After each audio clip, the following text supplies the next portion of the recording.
Ibrahim dilahirkan di Babilonia, bagian selatan Mesopotamia, Irak. Ayahnya bernama Azar, seorang ahli pembuat dan penjual patung. Sudah sejak kecil Nabi Ibrahim alaihissalam selalu tertarik memikirkan kejadian-kejadian yang ada pada masyarakat pada waktu itu. Setelah semakin beranjak dewasa, Nabi Ibrahim alaihissalam mulai berbaur dengan masyarakat luas. Salah satu bentuk kejanggalan yang dilihatnya adalah besarnya perhatian masyarakat terhadap berbagai patung yang ada. Nabi Ibrahim yang telah menetapkan hatinya untuk menyembah Allah Subhanahu wa Ta'ala dan menjauhi berhala, memohon kepada Allah Subhanahu wa Ta'ala agar diperlihatkan kemampuannya menghidupkan makhluk yang telah mati, yang bertujuan untuk mempertebal keimanannya. Maka Allah Subhanahu wa Ta'ala mengabulkan permohonan Ibrahim.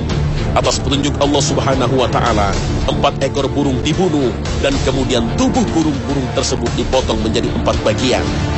Masing-masing dari 4 bagian itu diletakkan di puncak bukit secara terpisah. Maka Allah Subhanahu wa Ta'ala memerintahkan Ibrahim untuk memanggil burung-burung tersebut. Maka dengan izin Allah Subhanahu wa Ta'ala, burung yang sudah mati dan tubuhnya yang sudah terpisah kembali hidup. Maka dengan seketika hilanglah segala keraguan tentang keesaan dan kebesaran Allah Subhanahu wa Ta'ala.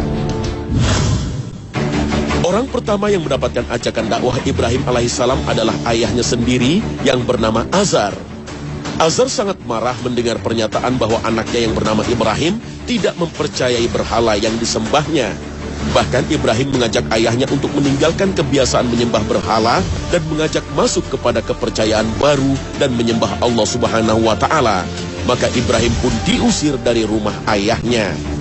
Ibrahim berencana untuk membuktikan kepada kaumnya tentang kesalahan-kesalahan mereka dalam menyembah berhala.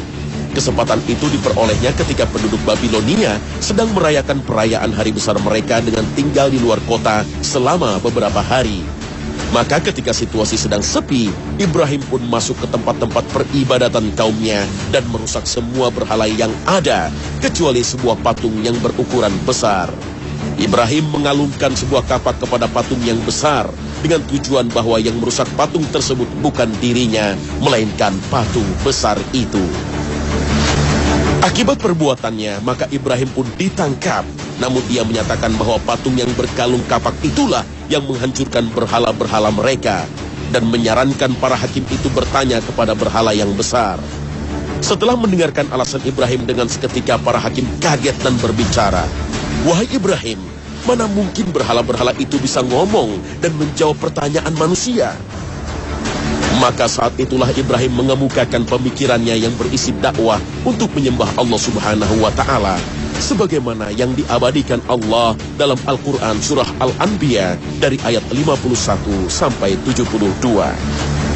Para hakim menolak ajakan Ibrahim dan mereka memutuskan untuk membakar Ibrahim hidup-hidup sebagai hukuman yang setimpal atas perbuatannya. Maka saat itulah mukjizat dari Allah Subhanahu wa Ta'ala turun. Atas perintah Allah Subhanahu wa Ta'ala, maka api pun dengan seketika menjadi dingin dan Ibrahim pun selamat. Sebagaimana firman Allah Subhanahu wa Ta'ala, "Hai api, menjadi dinginlah dan menjadi keselamatanlah bagi Ibrahim." Al-Quran surah Al-Anbiya ayat 69. Sejumlah orang yang menyaksikan kejadian ini mulai tertarik pada dakwah Ibrahim alaihissalam. Namun tidak sedikit juga di antara mereka yang takut oleh kejamnya seorang Raja Namrud. Kalau seandainya mengikuti dakwahnya Ibrahim, mereka takut dianiaya, bahkan dibunuh oleh Raja Namrud. Gerak dan langkah Ibrahim dalam berdakwah benar-benar dibatasi oleh seorang Raja Namrud dan para pembesar-pembesarnya. Karena melihat kesempatan berdakwah yang sangat terbatas, maka Ibrahim pun meninggalkan tanah airnya menuju Harran, suatu daerah di Palestina. Setelah bertahun-tahun menikah, pasangan Ibrahim dan Siti Sarah tak juga dikaruniai seorang anak. Maka untuk memperoleh keturunan, Siti Sarah menyarankan Ibrahim untuk menikah lagi. Maka Ibrahim alaihissalam pun menikahi Siti Hajar yang pada waktu itu sebagai pembantu mereka. Dari pernikahan ini, lahirlah Ismail yang kemudian Allah menjadikan sebagai utusan Allah sebagaimana Ibrahim. Ketika Nabi Ibrahim alaihissalam berusia 90 tahun, turunlah perintah Allah Subhanahu wa Ta'ala agar Ibrahim menghitan dirinya, Ismail anaknya yang pada waktu itu masih berusia 13 tahun. Maka perintah ini segera dijalankan oleh Ibrahim alaihissalam dan kemudian menjadi hal yang dijalankan oleh nabi-nabi berikutnya hingga umat Nabi Muhammad SAW. Ibrahim alaihissalam juga dikenal sebagai nabi yang pertama kali diperintahkan untuk berkurban. Allah Subhanahu wa Ta'ala juga memerintahkan Ibrahim alaihissalam untuk meninggikan Ka'bah. Saat itu bangunan Ka'bah sebagai rumah suci sudah berdiri di Mekah. Bangunan ini diperbaiki bersama Ismail alaihissalam, sebagaimana firman Allah Subhanahu wa Ta'ala.